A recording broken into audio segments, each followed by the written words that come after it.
Jayson Browder, thank you so much. Are you excited to be on Mara Foundation Thank you. TV? I'm very excited. This I is really a big appreciate the day. opportunity. It Oh is. my gosh, my pleasure. And we had Cynthia Lummis this morning, thanks to your introduction. So I'm very grateful. Thank you Yep, so much for that. absolutely. You are, of course, SVP of Government Affairs at Mara. Is that accurate? Yes. I'm curious if you could describe a little for folks who might not know exactly what you do or might feel like, okay, this is like something behind the veil. What does that mean?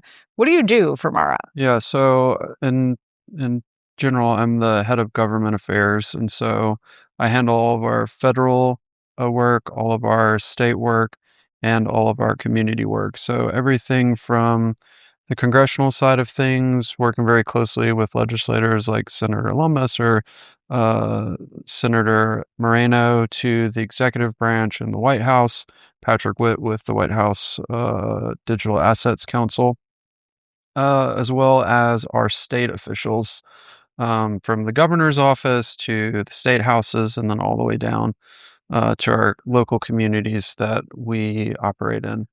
Are there like particular issues around mining specifically that you've advocated for or are advocating for? I mean, what are some kind of hot topics that you might be fighting for on behalf of Mara? Yeah, so on the federal side, a lot of our focus has been on digital assets. So Bitcoin in particular, whether that was the Strategic Bitcoin Reserve, which we were very instrumental in pushing the Trump administration to announce, or whether that is specific tax policies that positively affect Bitcoin and or its users. So de minimis, for instance.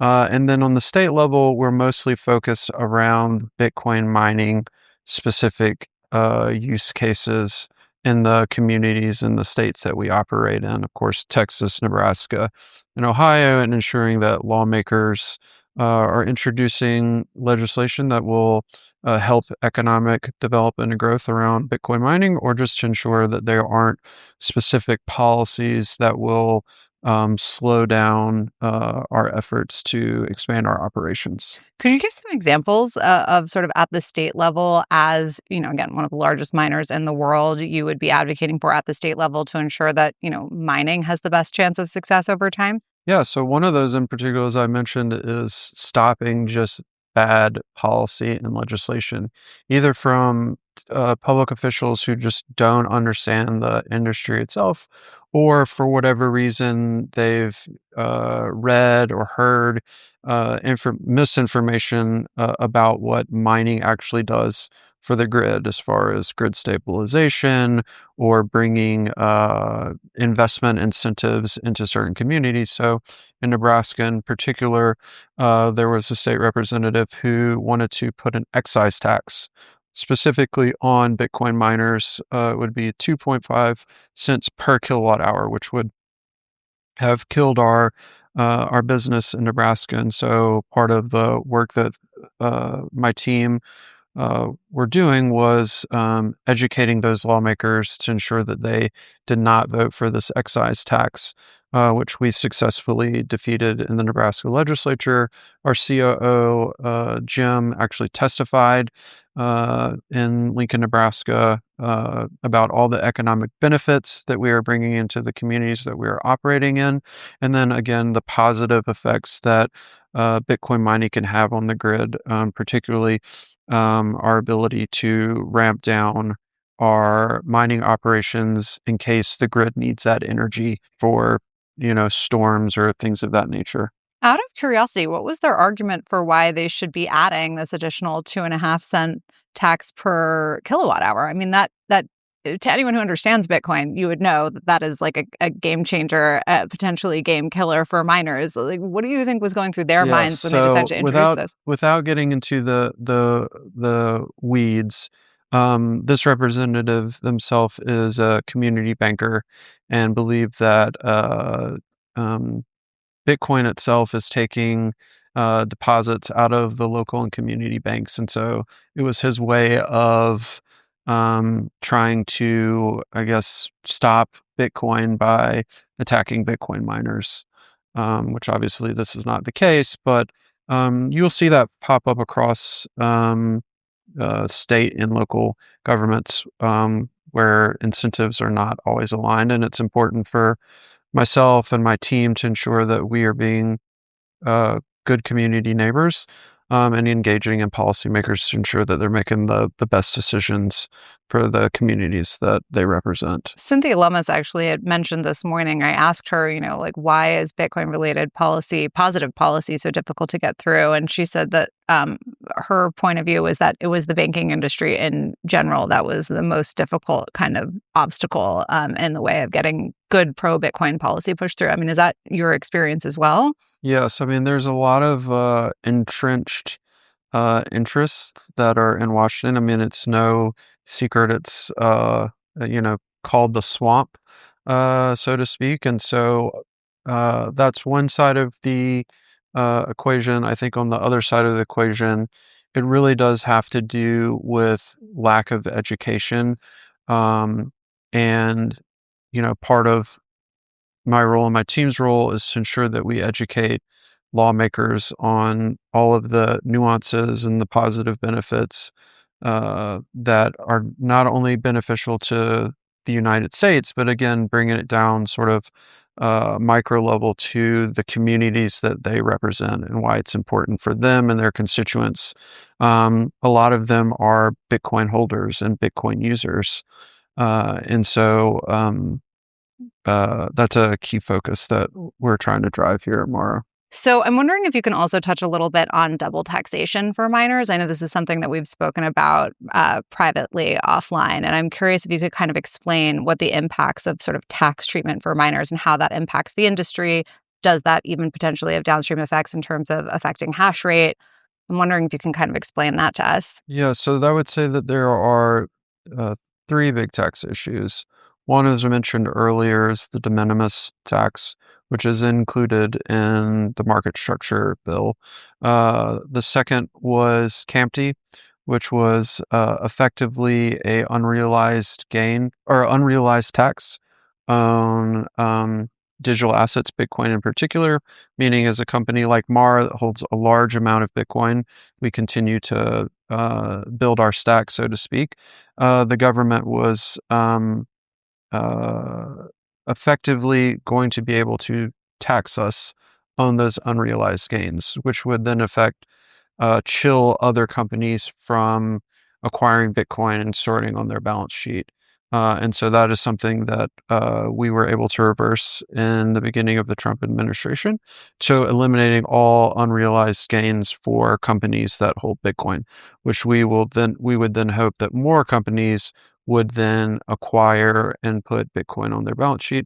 And then the third tax issue that we're working on is, as you mentioned, double tax. So Bitcoin currently, when you win the block, it is taxed. And then if you were to sell that Bitcoin, it is also taxed. Currently, the CFTC designates Bitcoin as a commodity. It's the only commodity that is designated by the CFTC that is double taxed. So you don't tax gold when you dig it out of the ground, and then you don't tax it when you sell. You only tax at the point of sale, and that's for every commodity that is governed by the CFTC. We were happy to see that the Trump administration called out two specific Bitcoin-related tax. One is the CAMT, and the other is the double tax. When the Trump administration came in, they had 100 days before they released the White House report on crypto. In that report, they mentioned both of these tax issues as ones that they wanted the Treasury to resolve. They have resolved one, and right now, we're working on the second one. And so part of the work that we are doing is engaging directly with the Treasury and the IRS to resolve this issue. And the proposed solution is to have the same tax treatment for every other commodity Exactly. to Bitcoin. So Yes. just like gold, if you mine it, when you mine it, you do not get taxed on Correct. it. You get taxed when you sell into fiat, basically. Correct. I'm curious, were you working with other, you said the word we. I wasn't sure if you were referring to Mara or if you were working with other companies around this to try and push this through. And to what extent do you work with other companies in the space, especially other public miners around policy? Yeah, so I would say that in the last 2 to 3 years, you've really seen industry coalesce and support one another, particularly on the policy and advocacy space. I think for a long time, companies, ours in particular, when I say ours, I mean companies that are in the digital asset space, which are mostly newer companies, were not as, I would say, focused on the advocacy and regulatory aspect. They were very focused on building their business, but unfortunately, as you have public companies, you fall under certain regulatory requirements. You might get in the crosshairs of politics, and I think in particular, digital asset companies and Bitcoin companies found themselves at the end of the brunt of a certain political bias. And in particularly, the Biden administration was not supportive of innovation and digital assets and the growth of digital assets. And so what ended up happening was you had companies that came together, in particular, Mara, CleanSpark, and Riot joined forces, created their C4 and a C6 called the BitcoinVoter project. And part of it was education. So educating policymakers, but also educating voters. And then the second part to this, the C6, which was to focus on public officials who are running for office who cared about the policies that Bitcoiners cared about.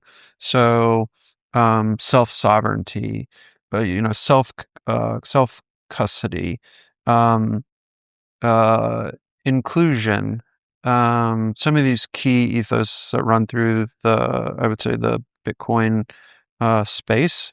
And, we were very successful within this past election nationally, and with states as well. So I was going to say, because I mean, most, public miners certainly probably have all the same goals when it Mhm. comes to regulation and policy. But the primary way that it sounds like you've worked together was specifically through the Bitcoin Voter Yep. Project. Okay. And that was essentially an effort to try and get politicians in the door that would be able to support these particular policies that support mining. Yes, Do you absolutely. think public miners specifically play an outsized role versus other companies in the space, or is it just public companies broadly that play an outsized role? Like, how do you see the role of public miners in affecting policy in the US? Yeah, I think public miners did for the Bitcoin community. I would say Strategy as well was a partner, tomorrow, and the other miners. But you have to think of it as in the digital asset space, in particular with companies that are focused on Bitcoin, there are few publicly traded companies. And so what ended up happening was you had miners and and Strategy, who were the publicly traded companies that had the resources to be able to effectively advocate for these issues. A lot of the other companies are still private companies, are going through their series, A, B, and C rounds. And so I think there was a responsibility for these companies to sort of take the mantle for Bitcoiners across the country. Is it a resource issue that makes public companies sort of better positioned to institute these kind of changes, or is it something else about being a public company? I think resources is important. I think leadership is important. Fred was one of the most forward thinking when it came to engaging with policymakers.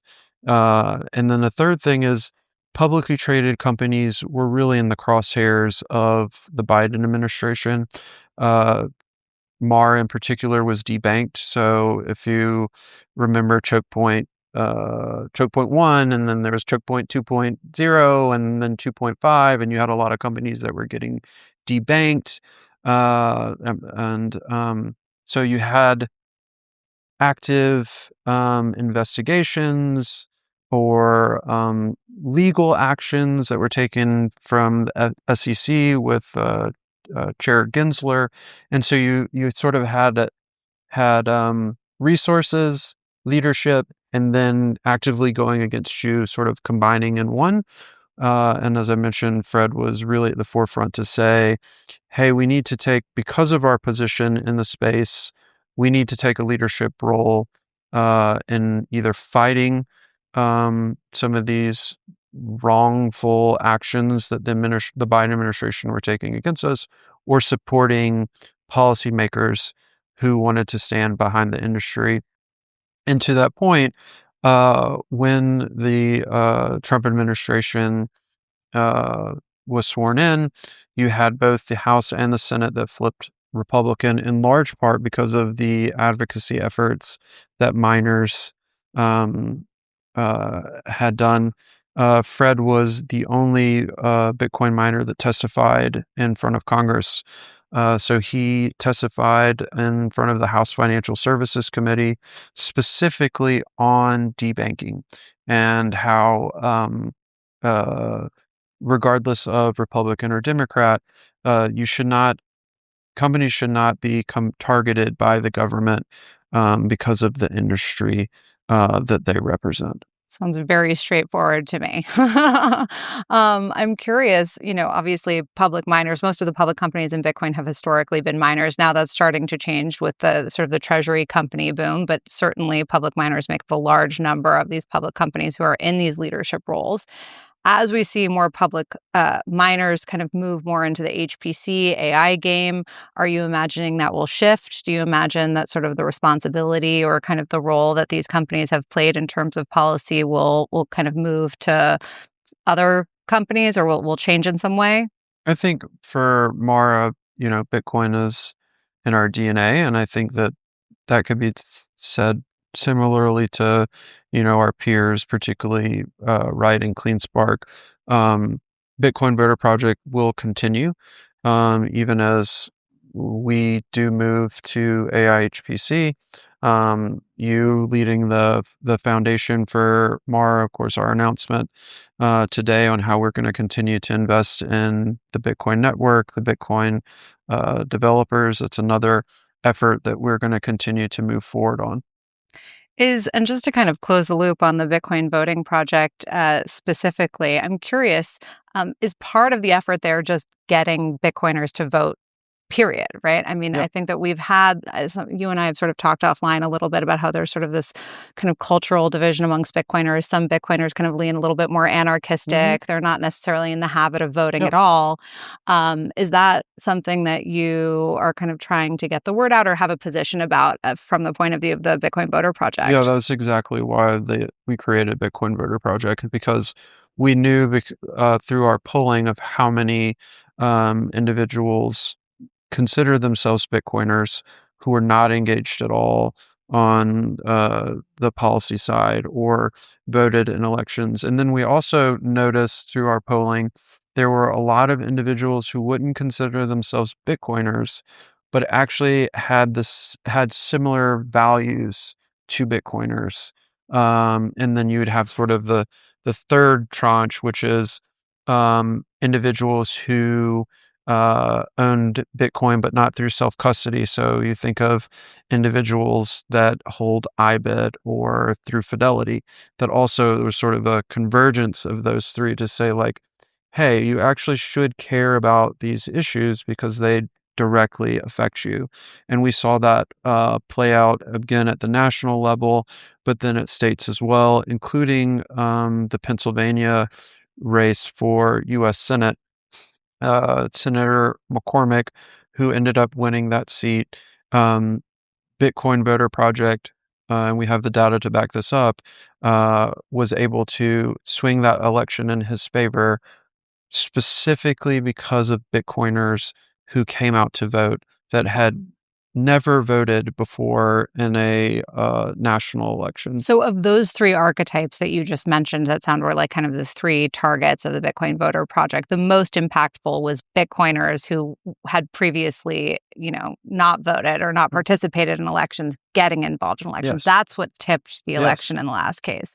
It's interesting that you say so. Bitcoiners, and specifically, you think did you get any data or like rough data around how disproportionately they don't vote relative to other portions of the population? I don't know if and I'm, happy to share this information. It's not private. I don't know how many have not voted. Mm. What I can tell you is we were able to count how many did vote, um, in, specific, key races that we targeted. And you could get that number up. Like there was like a visible, you could see the impacts of the Bitcoin voter project. Like, okay, in this jurisdiction, Bitcoiners weren't voting. And then we were able to raise that number at some point. And we also just did our first national survey. It's not been released yet, on going even further onto some of these key demographics around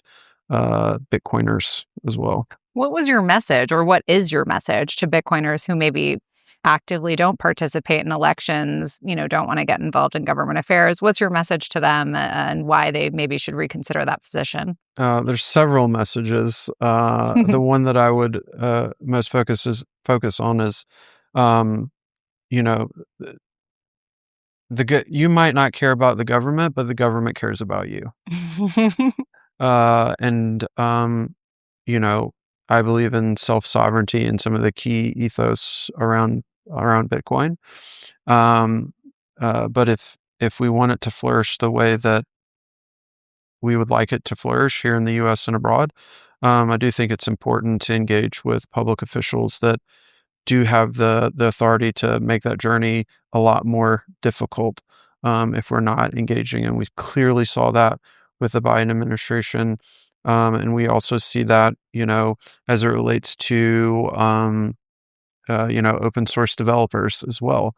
And so we need to be engaged, because if we're not, there are, um, outside groups and individuals that do not think Bitcoin is great, do not believe in our ethos, believe that we should have a central bank digital currency, and all these things I think are like, the antithesis of our community. And so if we're not engaging in this way, other people will make the rules and regulations that'll make it very difficult for us to succeed in the time frame that we would hope to. Basically, the government can make your life difficult unless you actively kind of campaign and attempt and keep them at bay, basically, essentially. Correct. And not everyone wants Bitcoin to succeed. And not everyone believes in the values that you have. And, we see this not just at the federal level, but at the state level as well. And you mentioned Mara moving towards AI HPC, or even in Bitcoin mining, where you had certain environmental groups that were very anti-Bitcoin mining, and for reasons that weren't actually true. We're boiling all the oceans, or we're going to use the water for the entire world, or we are making the cost of electricity go up, which is actually the opposite of what Bitcoin mining is doing. It's actually should be pro-environment, whether it's monetizing stranded assets, which Mara has done. We have mined on landfills to capture that methane, which is obviously much worse than carbon, or our on-site power. Uh, On-site power that we're doing, or monetizing stranded and underutilized assets, or as mentioned earlier, balancing the grid. We had research that was done on the Texas storm Uri, where we turned all of our machines off during that winter storm, so that the grid operator could then use that energy to make sure there were no blackouts or no one didn't have any heat. And these are great things I think environmentalists should get behind. But if you're not out there engaging with the community, or these local officials, they can change that narrative for whatever reason, for the detriment of Bitcoin, the Bitcoin network, and Bitcoin miners such as Mara. I'm curious about the voters who were not Bitcoiners, but who had shared values. What were the specific messages that were most effective with that group of potential voters? And kind of were you able to effectively, maybe not orange pill them, but kind of help them understand why Bitcoin was aligned with their values? Yeah, so we saw a lot of things related to, I think, self-sovereignty was a big value thread that we saw come up a lot. Another one was on underbanked or this inclusion, people that did not have bank accounts or were not able to get bank accounts, or um, you know, as I mentioned earlier, the debanked. It didn't just happen for companies. As there's widely reported Jack Mallers was debanked, so this happens to individuals as well. And so, regardless if they were necessarily pro Bitcoin, they were pro not having the government attack you because of the values that you hold. And so um, they looked at candidates that had the same ethos, to say that regardless of the industry that you work in, and you've seen this. This isn't, I wouldn't say, specific to Bitcoin itself. You've seen this with industries such as traditional oil and gas, or you've seen this with industries such as cannabis or or guns, etc. Um, Law-abiding citizens and companies that are law-abiding, they should not be attacked or discriminated against because you don't believe that that industry should succeed. It's Hmm. very un-American, and it resonates with a lot of Americans across the U.S. Were you surprised or maybe not surprised to find, that some of these values were kind of bipartisan in nature? Or did you kind of see like certain parties like more aligned than others? Point of view there? It's a really great question, uh, and surprising, particularly with how hard the Biden administration had come out, because what you saw was these issues were very bipartisan. In fact, there are a lot of Democrats that tried to work with the Biden administration that were kind of like, "Hey, like this should align with sort of the who's, Senator Warren said she was, right? She was for the, the underbanked, inclusion and affordability and sort of the progressive sort of environmental things that we mentioned. And our theory is, uh, some in the Democratic Party would like to see sort of a central bank digital currency, and this Bitcoin and sort of Bitcoin mining got in the way of that. Um, and it definitely cost them the election. I think you have seen more so in the legislative branch than you have on the executive branch a lot of Democrat policymakers who are very pro digital assets, very pro Bitcoin. Your sort of your Richie Torreses from New York, your Jim Hines from Connecticut, established member on the House Intelligence Committee, that are Representative Horsford from Nevada, who are very pro digital assets, very pro Bitcoin. These are usually younger members. So I'll have to stress that usually these are younger members in the Democratic Party that are supporting, but um, there had seemed to be a divide between sort of the executive branch, the Biden administration, and Senator Warren versus other legislative makers and legislative members. And I think there was a sense of also, we're not winning any votes. No one is coming out to vote against this. Why are we making this such a big political issue? I don't know if you remember at the time, Senator Warren had this sort of anti-crypto army slogan, which made no sense.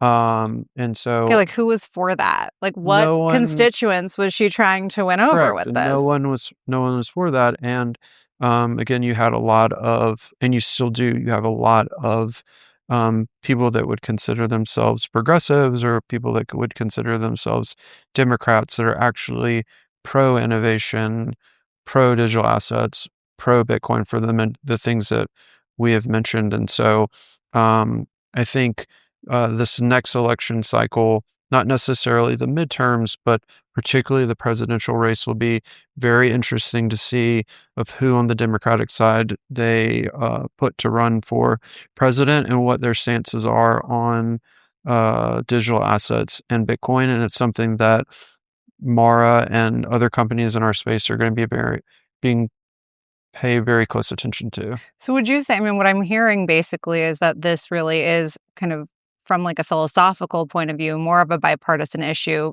but sort of a kind of despite appearances, I guess. Some Democratic candidates have maybe been anti-crypto more for like personal reasons or like lobbyist reasons or relational issues of Correct. their own, and not necessarily because of their political points of view. Correct. And it sounds like you also think that this may have cost them the election, and that this was something that hurt them in the past. Yes. Do you think that they've learned their lesson? Do you think that anti-crypto policies will continue in the future, or like political stances, Yes. like they'll continue? It's a very great question. Um, I think originally we would have looked at the midterms as sort of a barometer of where sentiment was within the Democratic Party on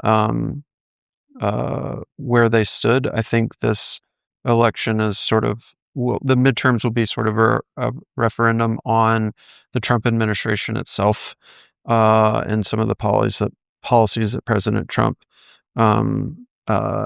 has enacted the last 2 years, and so less focus on uh, policies and areas that are will directly impact us. I think nationally is where we're going to be much more engaged with whoever the Democratic candidate is. From the Republican side, uh, you know, almost everyone in President Trump's cabinet owns Bitcoin or Amazing. digital assets, and so I don't think that we're worried or concerned at all for a presidential nominee from the Republican side. Uh, you do see a lot of bipartisan support and progress on the legislative side, particularly around the market structure bill, which we do expect to pass. I think for both parties, they want to sort of have a win and to sort of move it off the agenda so they don't have to necessarily focus on that anymore. There's really only one big legislative win that Congress has had in this last election cycle, and that was, of course, the Genius Act for stablecoin. If they are able to get market structure done, which again I think they will be able to, then the two big legislative wins will be in the digital asset space, which is I just lets you know sort of like where the space has come in the last 4 years. I remember, and we also spoke about this privately. There was quite a bit of momentum around the Bitcoin Act as well when the election was happening. I got a chance to ask Cynthia Lummis a little bit about kind of her view of where the Bitcoin Act is going and whether or not we'll see Bitcoin as a reserve asset for the federal government. Given the fact that we do have this very friendly federal government right now, I'm curious why you think we haven't seen a ton of momentum there, and if you think it will pick back up. I think it really has to do with process more than anything else. The administration made it clear that the Genius Act was the number one priority for them from a legislative perspective, and it makes sense if you think of it in the fact that stable coins are backed by U.S. Treasuries, and the Treasury wants to make sure that people buy the U.S. government debt.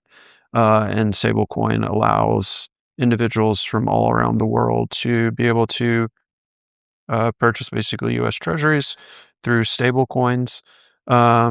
market structure was the next most logical piece of legislation because even though the CFTC and the SEC, run by two great commissioners, are doing really great policy work, what we don't want to have happen is for another administration to come in that is not supportive of our industry and do very similar things. And so you really do need a legislative, you really need Congress to pass legislation that ensures no matter who is president next, a Democrat or Republican, that the rules of the road, so to speak, are understood by all the companies that operate in the space, and really lay sort of the foundation for sort of the next building block of companies that will come, that will move forward. And then, so the third piece would be the Bitcoin Act for the SBR. So we've gotten the Genius Act done. Most likely we'll get market structure, and then the next bill to be negotiated will be Senator Lummis's bill. And Representative Begich is here, and we're very close with him from Alaska. He introduced the companion bill to Senator Lummis's in the House, and we've worked very closely with him in his office. And so both bills will need to get past the Senate and the House before they're ultimately voted on. And I know that Representative Begich is working with his Democratic counterparts on House Financial Services to ensure that there's broad agreement for what that bill will look like in the House. Do you have projections on timelines, both for Market Structure Clarity Act and then also potentially the Bitcoin Act and Strategic Reserve? So I don't have any on the Bitcoin Strategic Reserve. We are looking, it looks like June, there will be a vote and hopefully a markup in May. Amazing. I look forward to watching that. I'll be watching Yes, closely, and absolutely. we'll have to maybe do a part 2 after that, and Love maybe to. we'll move into the Bitcoin Strategic Reserve sequence, Yes. part of the sequence. Perfect. Well, thank you. Thank you so much for coming. Thank you for having me.